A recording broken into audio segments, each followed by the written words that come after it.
We'd like to welcome you to our current event and weekly Bible study for May 10th, 2009. And today we're going to be continuing our study on Disney.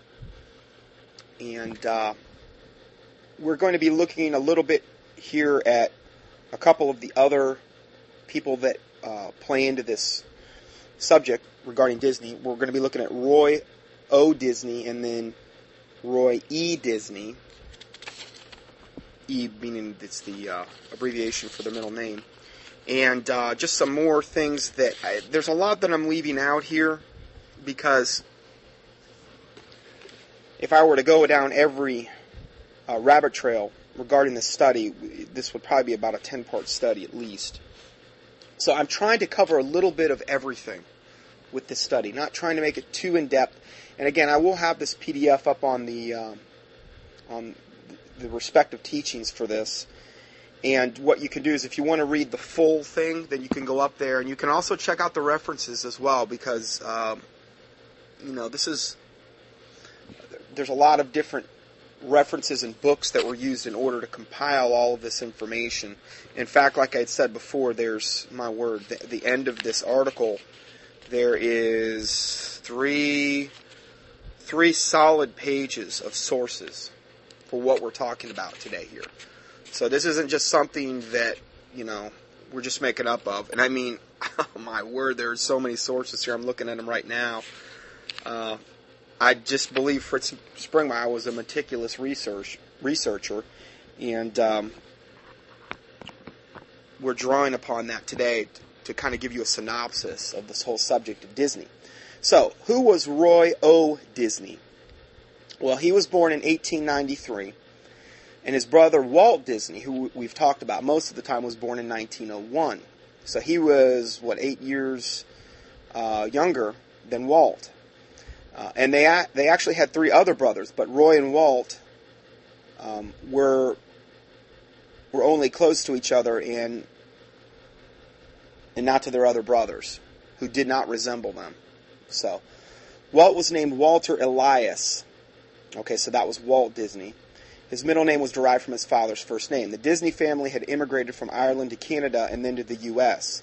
The father of the brothers, as stated, was Elias, and their mother, of Scottish descent, who may have not been the biological mother, had the maiden name Flora Call. Roy died in 1971, shortly after the opening ceremonies for the Walt Disney World. He kept his promises to his brother to build Walt Disney World. So you have to understand there's a difference between Walt Disney World and Disneyland and, all these different parks they've got.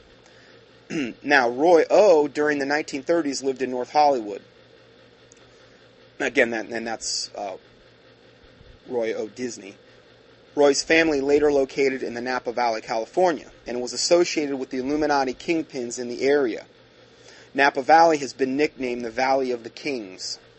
The Valley of Kings plays a major role in the dirty activities revealed in this report. So, Napa Valley, California, there's a lot of wineries. It's wine country. Okay, there's a lot of Illuminati families that own vineyards there. Okay, it's kind of like a place that they gravitate to and they live. And that's where Roy O. Disney lived. Roy O. Disney played a bigger role at Disney Studios than people may realize. For example, it was Roy O. who made the decision to cut 45 minutes out of Fantasia. That's a lot of time. 45 minutes. Now, Fantasia was obnoxiously long anyway. I even remember as a kid I hated that cartoon. I thought, how ridiculous is this cartoon as a kid? And it was pure witchcraft indoctrination. And there wasn't even any voices, I don't believe, hardly used for Fantasia at all. And Fantasia was Walt's pet project. But Roy was the one that actually cut 45 minutes out of Fantasia so it could be distributed to movie theaters. Roy O., considered by some insiders as the more evil of the two brothers, kept the financial books for Disney down through the years. It was known that Disney kept two books during the 1950s, so it was hard to believe anything except that Roy was fully aware how Disney brought in their money. So this report goes on to say that the big boys always kept the financial screws to Walt and Roy. The big boys often figured out scams to take their money. When Disney Brothers had an arrangement with Columbia Studios, they were advanced $7,500 for each cartoon, which cost them an unprofitable $13,500 to actually make. Further, they like to cheat them by not sending them money and taking a ridiculous amount of time to pay them what they owed them. It's just a way to control them. See, the Illuminati put them where they were. The Illuminati were the ones, the point here, and this is going to be the point for a lot of what we're going to talk about, is if the Illuminati makes you, the Illuminati can break you. And they can toy with you, and they can head game you, and they can do whatever they want because they made you. And if you don't like it, then they can take it away, and or they can expose you, because they typically have all kind of things they can blackmail you with, particularly at this level. Going further, it says when Sleeping Beauty was released in 1960, it was a loser. Moviegoers were apathetic toward it. The real money made by Disney Brothers in the 1930s and the 1950s came from the merchandising of Disney products, the production of underground, hardcore pornography, and the kickbacks from various groups which used Disney for mind control programming and money laundering. Now, if this is the first report you're hearing on this, you need to go back and listen to the first two, because if you just heard that statement and you don't have anything to base it on, well then, it's going to be an absolute shock. But go back and listen to the first two parts. When Walt died, his shares in Disney were worth $18 million. His family, all in all, held 34% of the stock in Walt Disney Productions. Roy O. Disney's daughter, Dorothy Disney Putter, and husband, Episcopalian Reverend Glenn Putter, purchased property at 1677 Sage Canyon Road, Napa Valley, East Rutherford. This is close to the Rothschilds' Opus 1 temple. Now, the Rothschild has a vineyard in Napa Valley, and it's called Opus 1. They make their own wine. It's very expensive. And this is this property that Roy Disney's daughter and her Episcopalian, as my last pastor used to call him, Episcopalian Reverend Glenn Putter, they purchased property very near this Opus 1 temple that the Rothschilds made, this winery in Napa Valley. And again, I say that because it's no coincidence, okay? All kinds of interesting mafia figures, Illuminati, and Bohemian Grovers live up on Sage Canyon Road, which is where they bought this property. So again, it's just a little side note there, interesting. You could go down that rabbit trail and do a whole study on just Sage Canyon Road, probably. Going further, so who is Roy E. Disney? Okay, Roy Edward Disney is the nephew of Walt, is the son of Roy O. Disney, who is the guy we just talked about. Sometimes he's been called Junior. The 9/5/94 Newsweek story on Disney's Magic Kingdom called him the, quote, keeper of the flame. And from an occult standpoint, he is. He's the keeper of the flame. They pass the torch on to the next generation. So Roy is an executive with Walt Disney Company. He has worked as an assistant producer at Walt Disney from 1954 to 1977. He's also been vice president of Walt Disney Company. He is president of the Roy E. Disney Productions in Burbank. He is chairman of the board for Shamrock Broadcasting Company. That was at the time of this report was written, okay? And as if that weren't enough, he is on the board of directors for St. Joseph Medical Center, Academy Award nomination for Mysteries of the Deep. He is a director of the Guild American West, the Writers Guild. He belongs to the 100 Club and the St. Francis Yacht Club. He likes speedboat racing. Roy E. Disney was the cocky son of Roy O. Disney. He married a gal named Patricia. He was merely tolerated by his uncle Walt, especially after he made some snide remarks about Walt's plan for Disneyland. I mean, you can imagine the egos between these two brothers and in this family. You can't even imagine probably the egos that they had to contend with. He made some snide remarks about Walt Disney's plans for Disneyland, which he and his father opposed until Walt Disney personally got the project going. Walt's son-in-law, Ronald Miller, is one of the Disney clan who can't stand Roy E. So again, you have your typical Illuminati witchcraft type family. There is a lot of infighting. And this is a big reason. I mean, the Lord Jesus Christ is on the throne. He controls everything. But a lot of times the people that are in the Illuminati or people that are involved in witchcraft are their own worst enemies. Because they're all demon-possessed at that level. And you're typically dealing with people that are into generational Luciferianism and witchcraft. And there's a lot of infighting. You can't, Satan doesn't play nice. There's even a lot of infighting even within Satan's own ranks and hordes. Okay, because they're self-centered. And many times this is a reason why they may have an agenda to implement, like 1984. The book that was written in regard to that was when they really wanted to have the New World Order in full swing. Well, here we are, it's 2009, and they still don't have it where they want it. Okay? And again, it's because of a lot of the infighting that goes on within the Illuminati that they can't get on the same page. It's going further. It said that Ronald Miller, who's the son-in-law of Walt, he couldn't stand Roy E. The two never liked each other, and the power struggle between them and after Walter's death, in the power struggle between them, Roy E. won and ended up with Disney. Although people call Roy E. Walt's, quote, idiot nephew, that's what the quote they call him, he eventually, with the help of his father and his outsiders, won the various power struggles at Disney after Walt died and is now a powerful figure.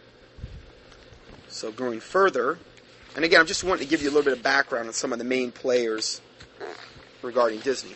This next excerpt is entitled, What Do We Know About the Disney Family in General?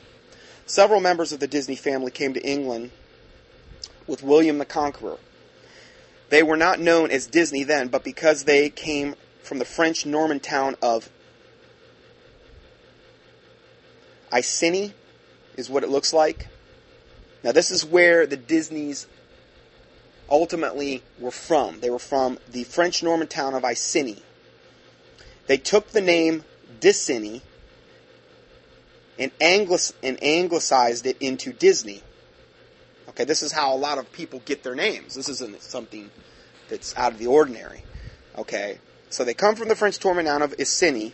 They took the name of Disney, and they anglicized it into Disney. Walt had two daughters, Diane Marie, who lived from she was born on 12/18/1933, and Sharon May. Diane made some revealing comments when she said, he didn't spoil us like a lot of adolescent girls. I was crazy about horses and I got quite good at riding. I yearned for my own horse, but Dad wouldn't buy me one. And we didn't have a lot of clothes and other things. For being one of the richest men in the nation, Walt can't be accused of having spoiled his children.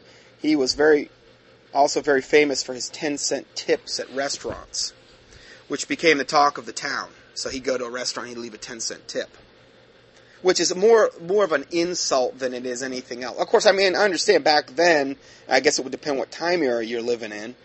I know 10 cents was a lot more, but he was a cheapskate, evidently.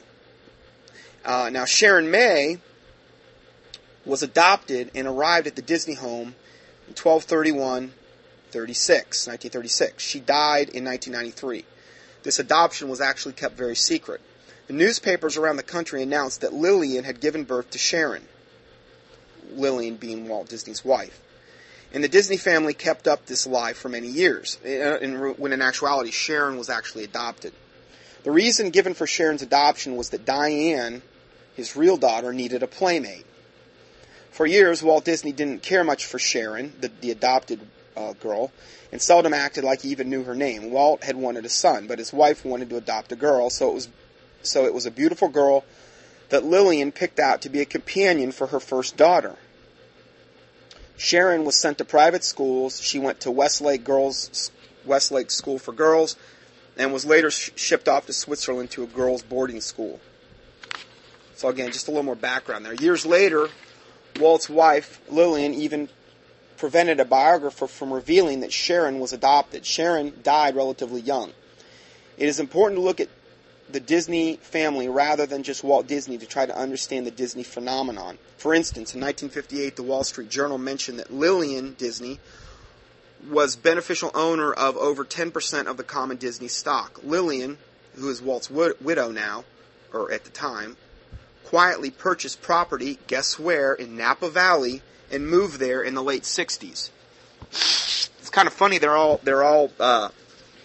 wanting to go to Napa Valley, which is where all this occult activity is, and, anyway. Then it says that Lillian bought the property through Walt's Retlaw Enterprises and then the Lillian Disney Trust. Lillian and her two daughters ran Retlaw for years.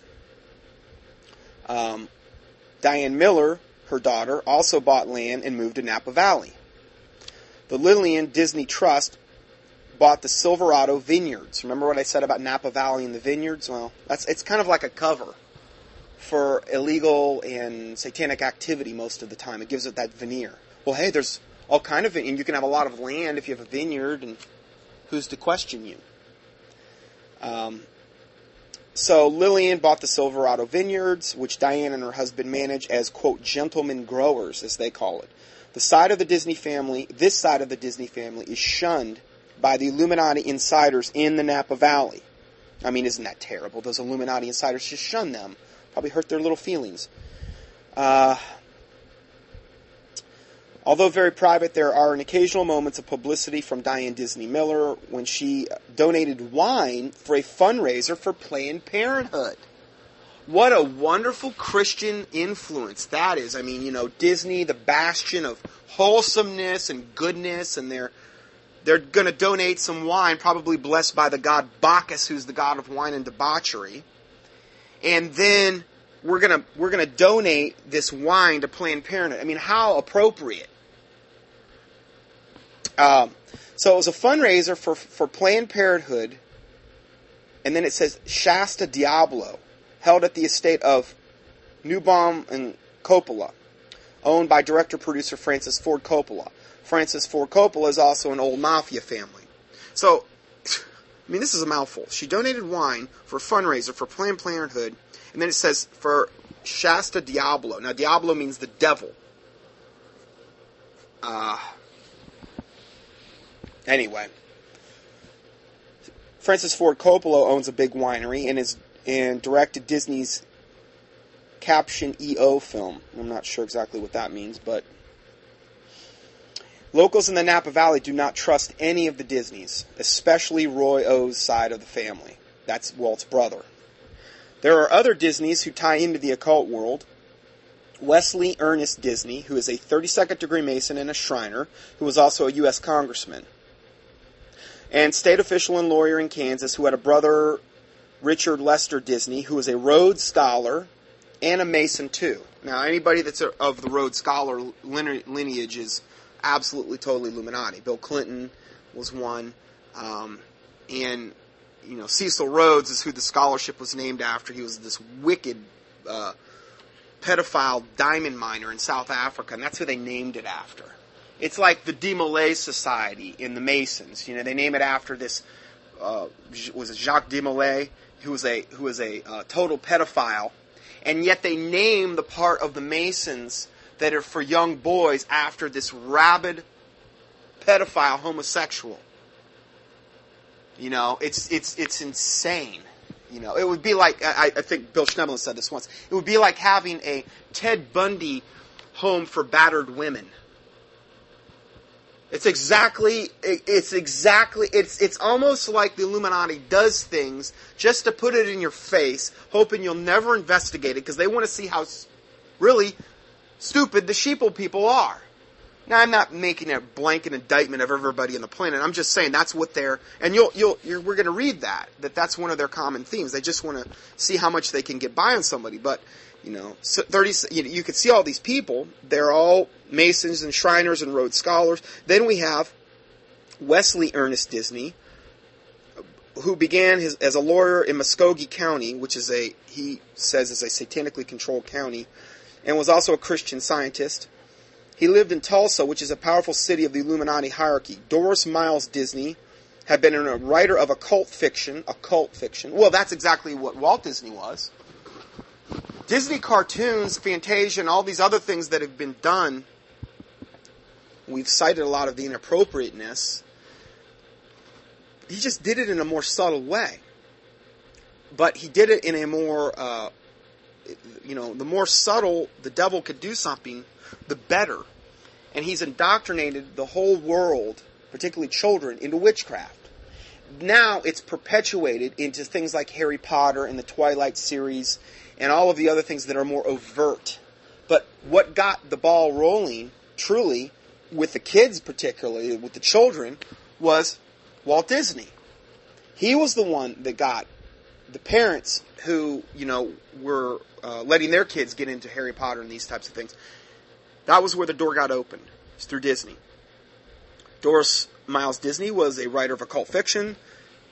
Some of her works were The Magic Grandfather, The Chandler Policy, and that was written in 1972, and Trick or Treat, which was also written in 1972, as well as many other occult themes. Now, another thing I'd like to say here is that people would say, oh, there's no way. I just don't believe whatever he says. It's just like C.S. Lewis. I did that report on C.S. Lewis. Praise the Lord. It's like the number one teaching I've ever posted on Sermon Audio. And every once in a while I'll get a comment from somebody saying, oh, what you're saying is unsubstantiated. I'm quoting from his own writings. I'm quoting from things that were written about him or by him, about who he associated with, who was he with. I'm not making this stuff up. I'm not the one that authored it. And yet, it's unsubstantiated. And again, on this one alone, we have 3 solid pages of references regarding what we're talking about today here. The thing is that the Illuminati, and you've heard me say this before, when I did that teaching on George Washington, they will only honor their own. They'll honor their own. They'll put you on a dollar bill or a quarter. You're telling me that if the Illuminati, who controls the monetary system, and in essentially the outward government, okay, I understand Jesus Christ is on the throne, but Satan is the prince and the power of the air, and through this group called the Illuminati, which are essentially the 13 families, occultic, generational, Luciferian, witchcraft families that particularly practice the Kabbalah, that run the world, they only honor their own. Okay, so you cannot get to these high levels and it just to be by chance and be honored. Who has been more honored? Over and over and over again. We cited all the awards that Walt Disney had. Who's been more honored openly than Walt Disney in the past 100 years? If you look at, I'm talking across the board. Hardly anyone. Hardly anyone, if you really think about it. Who has been more associated with wholesomeness and family values than Disney? Just the name Disney or Walt Disney. It's all a total lie and a total fabrication. The media is only here in order to feed us what they want to feed us. That's something we have to understand about this particular subject. And particularly, the more highly honored they are, the more wicked and evil they really were behind closed doors. The Bible says that which is highly esteemed among men is an abomination in the sight of God. Well, who has been more highly esteemed among men? With no controversy. Not media-wise. There's not been anything like in the media where, it ever said, Walt Disney was this or that, and it doesn't happen. It does happen with a lot of the big Hollywood stars, though.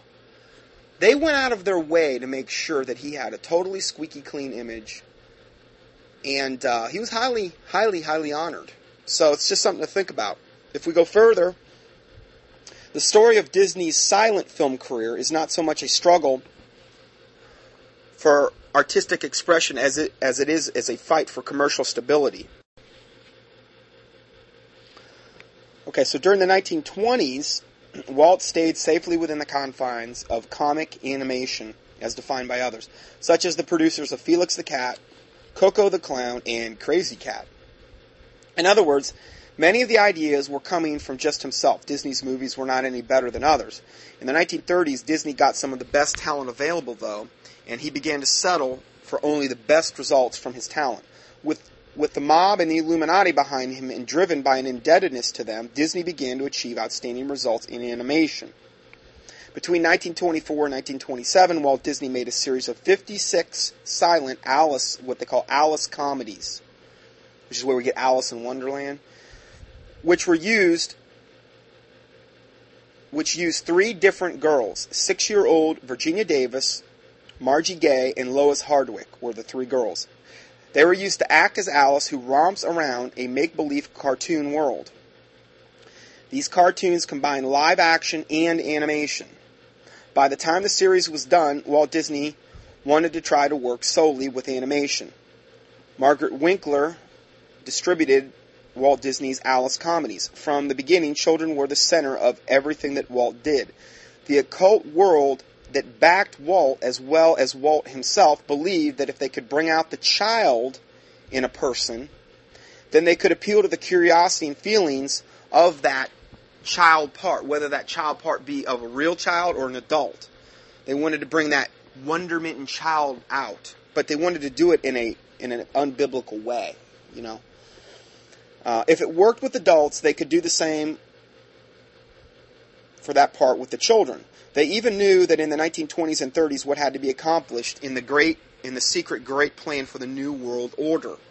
So please understand, always remember when you're hearing this stuff, what was the ultimate goal of them doing this and promoting Walt Disney and Disney World and all of his pictures and stuff? It was to bring about the great plan for the New World Order, which has always been Satan's goal. Okay? So, something very, very important to keep in mind. The Illuminati great plan called for a family life to be destroyed, for children to rebel against their parents, and for the world to become more violent. Children needed to immerse in images of violence so that a violent society could be created. For instance, the 1925 film Alice Stage Struck shows little girl Alice strapped to a log leading to a buzzsaw. They also wanted to make occultism, witchcraft, the common belief of the American people. You see what I'm saying? It's not me, but what do we have today now? We have things that are so much more overt. Where did it start, though? What was the fountainhead? What was the foundation? The Bible talks about, it alludes to the fact that if the head is sick, the whole body will become sick. Well, Disney was really the head of what was used by Satan to indoctrinate the kids and to pervert them and to defile them and to get them indoctrinated into witchcraft and violence and to rebel against their parents and for family life to be destroyed. You know, I've watched a lot of those shows that, you know, and they might not necessarily even be from Disney, but a lot of those shows from, quote, family shows from time gone by, you know, from like the 60s. And you know, every single time, if I were to have at one point, and I haven't in a long time, if I were to have bought the VCR or tapes or whatever, I destroy them. Because you watch them and you realize it's an indoctrination tool. I mean, they all teach, everybody goes to heaven. Everybody goes to heaven. And they always teach these nebulous occult themes. They're intertwined, and it really boils down to, how does it feel in your heart? You know, they never name the name of Jesus Christ, and if they do, it's in a derogatory way. They teach you to follow your heart. Is basically what it boils down to. And the Bible says the heart is deceitful above all things and desperately wicked. Who can know it? Jeremiah 17:9. He who trusteth in his own heart is a fool. Proverbs 28:26. There is a way which seemeth right unto a man, but the end thereof are the ways of death. Proverbs 14:12 and 16:25. So, yeah, if you follow your heart, it'll get you to hell every single time. And that's what Disney, the essence of what Disney has done, is really that. Follow your heart. Follow your heart. You won't want to get near the Bible, because the Bible will expose your wicked heart. Going further, it says that the Illuminati felt they could bring it bring in witchcraft if they appeal to the curiosity of the child and every adult. For instance, the Donald Duck cartoon Corn Chips from 1951 shows Donald harassing Chippendale, who then get back at him by stealing a box of popcorn and spreading it all over the front yard. What does a cartoon like this teach kids? It teaches that stealing to repay a grudge is okay, and that pranks are funny. Now, again, you think about all the cartoons.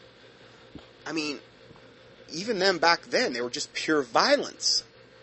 Killing this guy and smashing him over the head, eating him, you know. They always end up living, but, I mean, really, what's the message that's actually being sent, though? It's not Christian at all. It's demonic. So the Disney films of the 1920s, in those films, he shows kids cutting school, shoplifting, and playing hooky. He shows Alice running away from responsibility to have adventure. He shows prisoners escaping and hobos escaping work. His films are expressions of misbehavior being successful. So again, it's totally against the Bible. And yet, and I've been guilty of it, you know, for a long time in my life before I became a born-again Christian. I found out about this, but the Bible says, woe unto them that call evil good and good evil. That's what most of us, even the ones that are, quote, professing Christians, have done regarding Disney. They've called it good. And in reality, it's evil, and it's an abomination. The 1951 cartoon Get Rich Quick Goofy, one of my favorites, just kidding. Goofy wins money at poker. And he is initially angry with his wife, who doesn't like gambling, but she forgives him when she sees how much he's won. Goofy indicates that they can have a spending spree by telling his wife, "Easy come, easy go." That was a quote. The gambling spirit is a very powerful spirit that the Illuminati wants to instill in this nation. How can a cartoon that promotes gambling be wholesome for children? A great point, you know. And I could harken back, think about, you know, the times when they, you know, these types of things were portrayed in the Disney cartoons. Gambling. I mean, hey, pretty much everybody plays the lotto, right? Well, that's gambling. You're throwing your money, and even if you won, I mean, or even if they say, oh, it goes into education. What? The wicked public education system? You want to help support that? That are indoctrinating our kids into Darwinism and evolution? And, you know, gender identification and sexual orientation, all these garbage things they try. I don't want to feed a penny into that thing if I don't have to. The lottery is gambling. Period. It's a proven fact, too, that most of the time when the people win those lottery, their lives just are ruined after that point.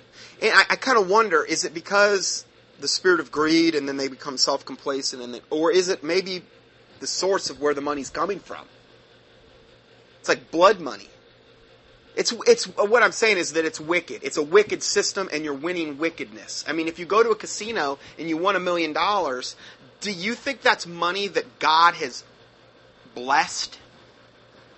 I'm not saying God can't use money for good or evil. Okay, money can be used. Money takes on the personality of the possessor. Okay, it can be used for good or evil. True. But if you were literally going to like Vegas and you go and you win $1 million, and you know there's no way God led you to do that. There's no way. God would not lead you into something wicked to beget something good. Can something good come out of something evil? The Bible poses that question in Job, I believe 14. And it says no. Not one. So, this is just one more thing that these cartoons are trying to instill. Lieutenant Colonel Dave Grossman is a military expert on how to condition people so that they will kill. That's his job, okay? He writes in his superb book on killing, that's actually his name of his book, On Killing. It was produced in 1996 by Little Brown and Company. That same process that the government has used to condition soldiers to kill is being used by the entertainment industry. Okay, so you have to understand that a lot of different high-level mind-controlling techniques are being incorporated into these cartoons in the entertainment industry in order to condition us. The only major difference is that in the military, men are taught to kill only on command, while our children are being taught to kill whenever they want to via TV's, quote, entertainment. Grossman states on page 308 of the book that we talked about that the conditioning to kill begins with cartoons. It begins innocently with cartoons, and then it goes on to countless acts of violence as depicted on the TV as the child grows up. Then the parents, through neglect or conscious decision, begin to permit the child to watch movies rated R due to vivid depictions of knives penetrating and protruding from bodies, long shots of blood, severed limbs, bullets ripping into bodies and exploding out the back. That was a quote from the book.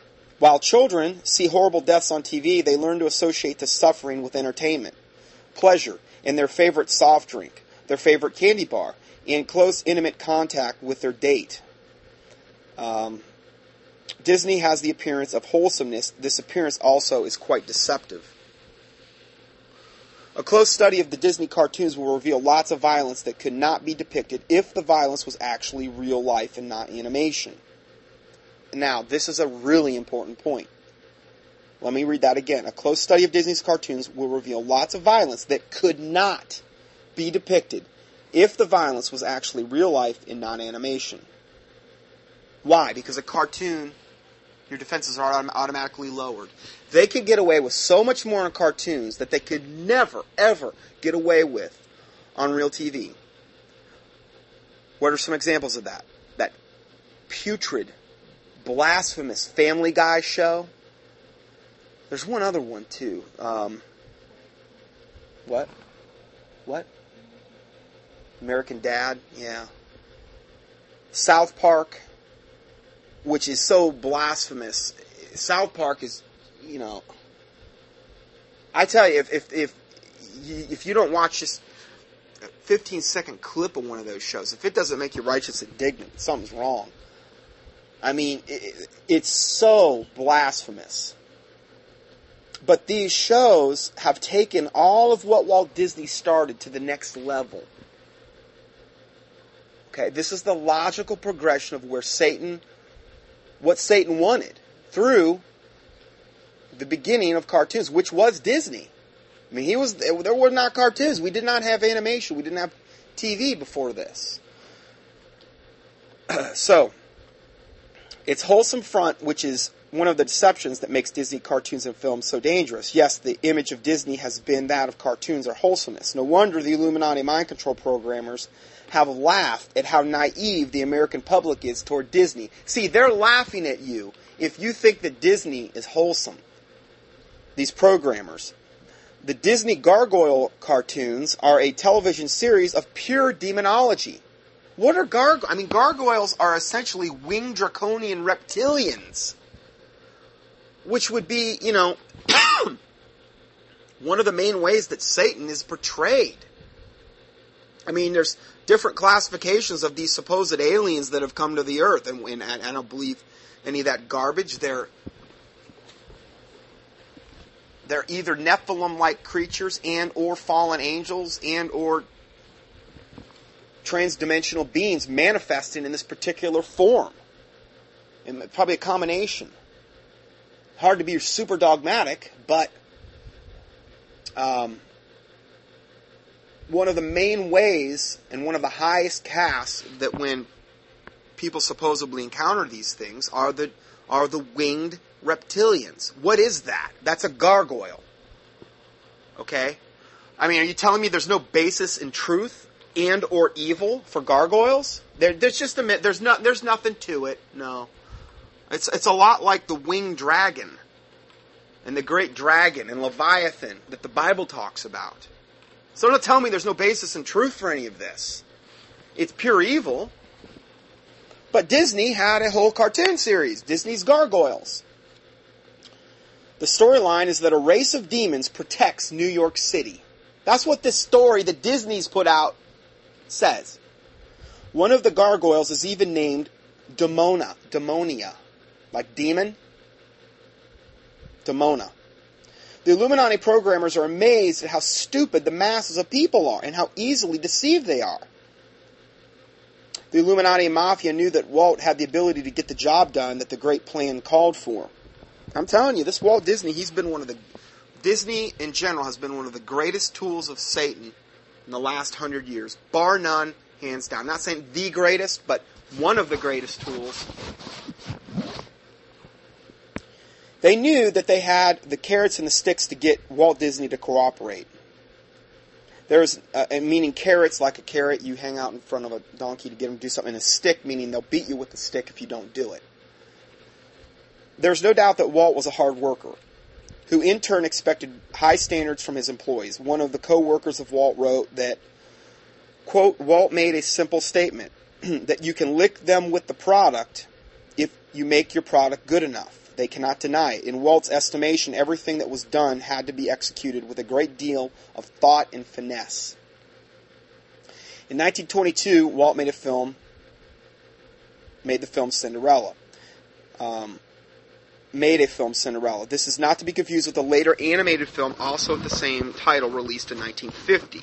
Okay, so it's not the same Cinderella. The 1950 was released numerous times. The Alice cartoons that we talked about further were made into a 6-year-old playing Alice. The first 6 Alice comedies had extensive live-action beginnings and then went into a cartoon. So it was part live person, part cartoon. Some of the titles of these 1920 silent cartoon titles were Alice Wonderland, Alice Hunting in Africa, Alice's Spooky Adventure, Alice Plays Cupid, and again, Cupid is just another devil, okay, that we've been associated with Valentine's Day, which is a totally satanic holiday. Alice Cans the Cannibals. So again, these themes, cannibals, Cupid, spooky adventure, Alice Rattled by Rats, Alice Charms the Fish. Charming is something that the Bible talks about that's always associated with witchcraft. A charmer or an enchanter, which is right on the same par as a witchcraft. So again, just to give you a little more background there. After the Alice series, Disney began a fully animated series called Oswald the Lucky Rabbit. Here we see the occult concept of luck. Now, you've heard me mention that before. Lucky Lucifer, you know. And who hasn't heard of the lucky rabbit's foot? I know I've got 10 in my pocket right now. Just kidding. Teasing. Anyway, but yeah, rub your lucky rabbit's foot and get anything you want. So you see how, again, it's so obvious to me now doing this report, what an incredible tool Disney has been in Satan's hands. Disney cartoon may entertain, but they also indoctrinate. While they entertain, in 1926, Walt Disney signed an agreement with mints and film booking offices, which is also known as EBO. The film booking offices were, actually FBO, I'm sorry. Film booking offices were the Illuminati kingpin mob boss Joseph Kennedy's company. For the next year, Disney worked under the control and auspices of the Illuminati kingpin Joseph Kennedy. All of the Disney pictures were registered by RC Picture Corporations, one of the parent companies of Kennedy's film booking offices. Kennedy also controlled the RKO studio, which worked together with other big studios to ensure that no small studio would develop as a competitor. They want to make sure they kill all the little guys off because they can't have any competition. By 1937, all the big studios, the 20th Century, Paramount, MGM, Warner Brothers, Columbia Pictures, and Kennedy's RKO were allowing the mob to skim money from them. It's all so wicked and wicked and wicked and evil at the top. And that pretty much goes for everything on this planet. If you're at the top of something, it's almost a given that it's been compromised, and it's wicked, and it's evil. Even if they have this nice candy-coated veneer at the lower levels. In the 1930s, the Illuminati Bank of America financed Walt Disney. Bank of America? Not them. Oh, yeah. Years before, Bank of America had been quietly created from the Bank of Italy, which was controlled by the same oligarchy that had run the Knights of Malta, which is another satanic secret society. And again, if you ever go to Malta, make sure you go to their ice cream shops because they got the best malted milks there that you can imagine. Sorry, get it? Malta, Knights of Malta, malted milk. Anyway, so go ahead, going further. And the Renaissance. So they run the Knights of Malta and the Renaissance of Venice. The Bank of Italy was a powerful bank in Hollywood's first years. Its representatives, AP and Attilio Gianni, financed Walt during the 1920s with petty cash to keep him going, but not enough to get him out of financial bondage. Joe Rosenberg of the Bank of America was sympathetic to Walt. Rosenberg, who was a Jewish banker, came to all of Disney's board meetings, sat beside Walt, and would advise Walt on what direction Disney Studios should take. Joe wasn't a board member, but his advice got high priority. Bank of America also bankrolled other Illuminati projects and organizations. Bank of America had one of their branch offices on Disney's Main Street from 1955 until 1993. Okay, so continuing... This Bank of America was open on holidays and Sundays for Disneyland. Bank of America is slated to be perhaps the only bank to survive the coming economic crash. Now, this report I'm reading you was written in the 90s. Fritz knew about the coming economic collapse, and it's very matter of fact, you know. Bank of America is perhaps going to be the only bank that will survive. Now, again, if it does survive, it will be assimilated. It will probably become the Bank of either North America or the Bank of the World, World Bank.